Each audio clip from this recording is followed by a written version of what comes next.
The Klan's power grew rapidly. At its height, 1 in 5 white eligible males was now in the Klan.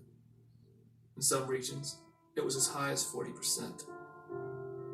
They literally controlled elections in some states and would be the driving force behind many of the lynchings that, starting in the 1880s, had become a blood sport. Between 1880 and 1890, one person was lynched every other day in America. From 1880 to 1968, roughly 4,700 people were lynched.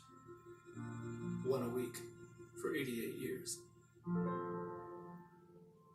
But these are only the ones we know about.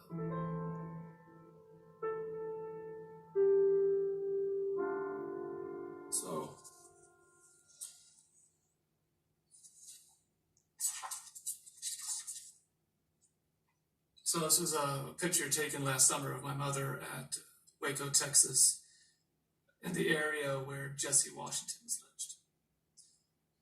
Jesse was accused of raping a white woman, had a very speedy trial, and was rushed out to this courtyard where 10,000 people were waiting, this mob scene.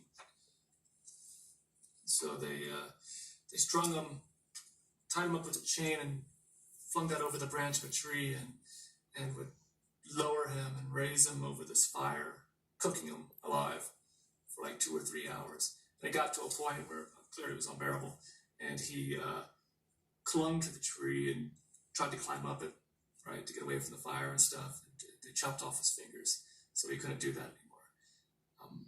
They even let school kids, during their lunch break, of course, but come out and watch this guy be burned alive. When it was done, they took his charred torso and dragged it around the square so everyone could see it. And people took pieces of his body, charred remains, as souvenirs. And just like with Leo Frank, they took photos. Turn them into postcards. So here's one of them, and here's another one. Jesse Washington was 17, and this is the barbecue we had last night.